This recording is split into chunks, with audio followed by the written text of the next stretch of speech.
Chapter 10. Call the Mayor. Anna Veronica is on her way to Denmark with Odin in the car.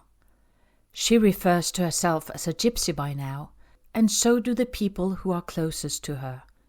Jacob calls her Norma the Nomad, just for fun. She is not always sure how funny she thinks it is, but somehow things are working out along the way. She has a long journey ahead of her. First the drive, then the ferry, and then another drive. After saying goodbye to her parents, Anna Veronica relaxes as much as she can behind the wheel. Odin falls asleep on the back seat, and her mind drifts back to her first trip to Peru and one of those unforgettable moments. They are in Cusco, heading for the mountains to visit the Caros high up in the Andes. The group, the guides, and the team of helpers. Everyone is excited to go on this journey, and after packing, getting ready, and doing some shopping, they get on the bus. It feels like an adventure, and even more so when the last bit of the trip is on a narrow mountain road, a rather dusty, winding, and bumpy experience. It gets a little too adventurous when the bus is so close to the edge that the view from the windows on the left is straight down the mountainside, hundreds of meters into an abyss. At some point, they even begin to synchronize, leaning simultaneously to the right when they feel that they are a little too close to the edge. It is all still within a little nervous laughing range, though. When the mountain road goes no further, they are almost 5,000 meters above sea level, so it's bare and cold here, and too high for trees to grow.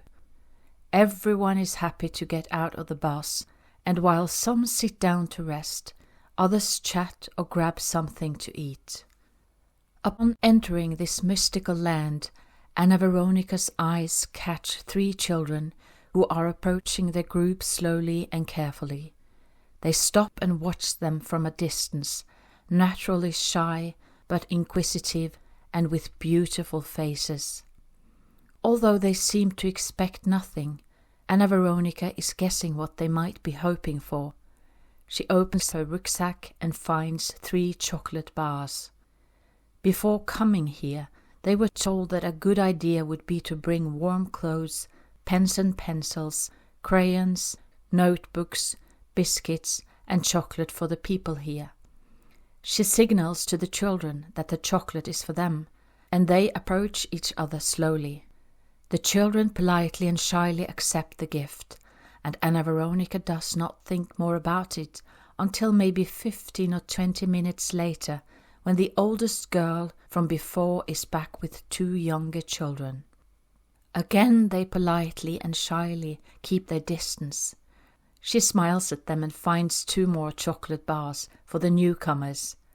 This is when it happens. One of those moments that will come back to her again and again, even years later, and maybe for the rest of her life. The oldest girl is standing in the background while the 2 others come forward, and when they receive the bars, the oldest girl is so happy that she is clapping her hands and almost dancing with joy and excitement. Anna Veronica is watching her in amazement, and in that very moment she realizes that her joy comes from seeing the other 2 receiving chocolate. She never expected any more for herself. After this experience, Anna Veronica will forever think of these children as star beings here on earth. They have the purest of hearts. There is also this one sentence from a Norwegian poem that pops up in her mind every so often. Bringing joy to another is the only true joy. She often wonders about these people, and it also strikes her that she must experience these moments so that she can write about them. Anna Veronica wants to share them with anyone who wants to read about them. On the ferry, Anna Veronica opens the document with the manuscript to her next novel. If only she had more time and money to write, but she does not. What she's got is a few hours right now, and she wants to make the most of it. Odin is fast asleep in the car on the deck, and she's all by herself. Anna Veronica reads a few pages, and her mind drifts back a few years to the time when she has just quit her job.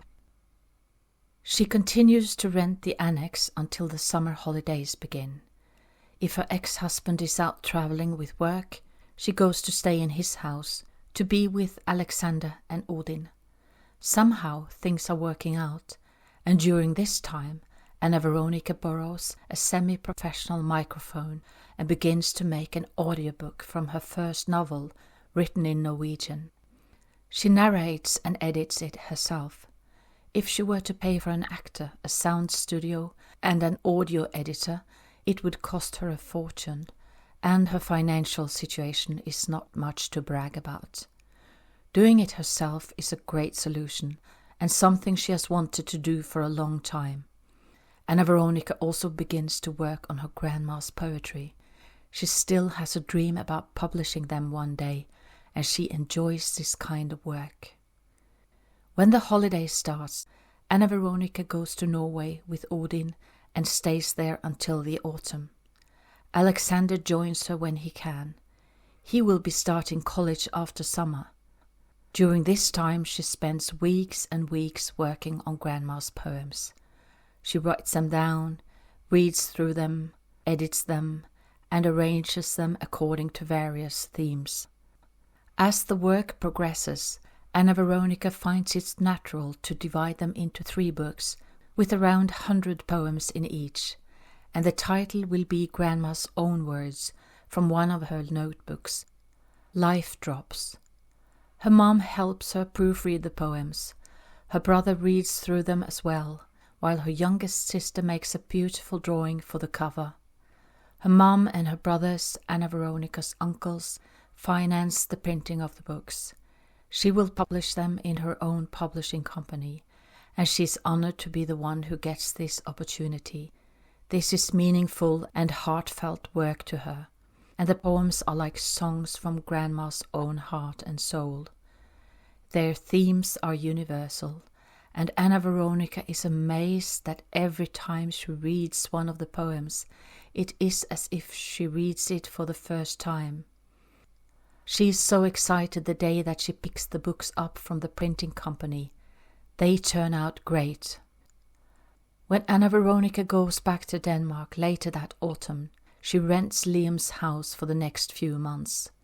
He will be away on a 1-month-long yoga course and then go to see his family in Australia after that. It is working out just fine. She is closer to Alexander, and she can have Odin there. After New Year, Liam's house will be up for sale, and although they knew it was coming, all of a sudden things happen much faster than anticipated. As soon as the house is on the market, a woman is interested in buying it. What comes as the biggest surprise is that she wants to move in within 2 weeks. The next 14 days is just another chaotic event in Anna Veronica's life, and she and Olava find themselves swearing, cursing and laughing a lot as they start packing up the house. Then, as the days pass, they swear and curse a lot more than they laugh. They fill box after box, and Anna Veronica also packs her own stuff whilst trying to find another place to rent. No success with that, so she spends a whole day driving around in an area not so far from Alexander's college, putting little notes in mailboxes saying who she is and that she's looking for a place to rent where she can have Odin. 2 days later she receives a phone call. There is a house for rent. It is being renovated at the moment, but it will be ready in 1 month's time. Anna Veronica goes to see the place, and they agree that she can move in within a month. In the meantime, she will take Odin to Norway and go and stay with her parents again. Things are working out again. While Anna Veronica is in Norway, she and Jacob agree to meet up for a few days. It has been more than a year since she visited him in France the last time, and there have been many months with no contact, both trying to let it go. Still they somehow get back together, and when they start writing to each other again, he tells her that he has worked outside all summer, rearranging and making his garden look like a work of art. He sends her some pictures, and it is truly beautiful.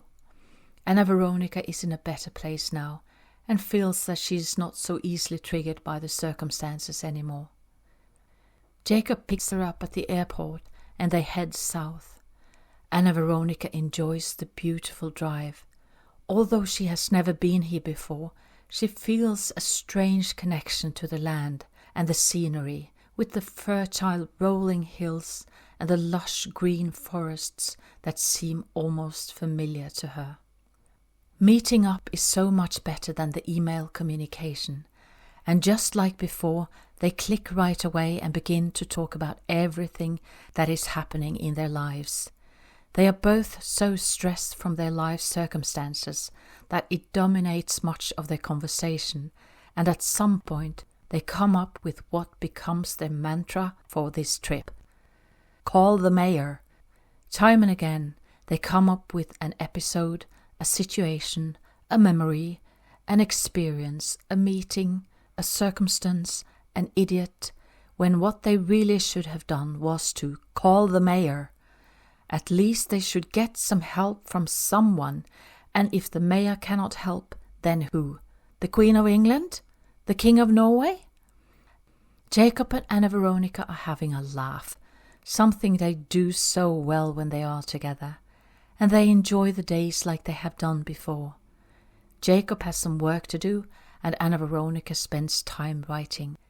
They go out to see this lovely town by the sea, and they enjoy some lovely meals in restaurants. Jacob is as honest as always, and at some point he tells her that he is not going to leave his marriage. "I'm not leaving my marriage. I know it's pathetic, but I'm staying because of financial security." Anna Veronica feels as if she lost her words a long time ago. But what she definitely should have done when Jacob said that was to call the damn mayor. She's so low on finances, could hardly afford the ticket there, is not able to work, is receiving some unemployment benefits from time to time, and now the bugger says he will stay with his wife because of money. As if that is not enough, chance has it that at some point Jacob calls his wife for wifey. Anna Veronica cannot believe it. He calls his wife wifey, like a name he uses about her in a caring and loving way.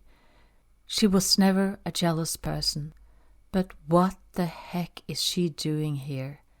Enough is enough. She has got to get this man out of her system, out of her energy field, once and for all. Wifey, honestly. Okay, here we go again, Anna Veronica. Just as she thought she was not so easily triggered, wifey sticks with her, and so does the sentence about staying in his marriage because of finances. She only wants to let the whole thing go. Anna Veronica knows that communication always was an interesting phenomenon. She also knows that these triggers are only part of the journey, and she's becoming quite good at not taking anything personally. If she or Jacob had done that, they would most likely not meet up or be in contact. It is like this with this connection. It is from the divine and does not accept jealousy, control, judgments, or any lower vibrations. Anna Veronica also knows that this connection have nothing to do with cultural beliefs or institutions like marriage or any such worldly matters. It has to do with love. Love for herself. Bottom line is, Anna Veronica wants to love herself enough to let it go once and for all. If she was not able to before, now is the time to move on. Meet someone else. Yes, that must be the way to go about it. Wifey? What the heck? He's married, he's not getting a divorce, and now he's actually telling her that he will not because of financial security. Anna Veronica has got to be honest with herself, though. She has had so little money for such a long time, and experiencing the stress of that, she cannot blame him. It's his choice anyway.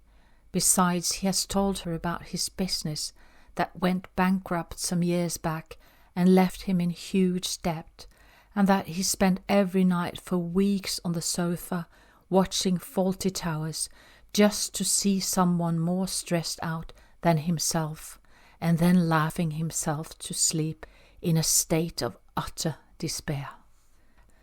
After meeting up, Anna Veronica only wants to be Jacob's friend. They continue to write each other, and every so often their lives seem to create events where they have every reason to call the mayor. She's beginning to feel compassion for Jacob. That strong football-playing Englishman is a twin flame. She is happy that they continue to be friends, but once again she finds herself battling.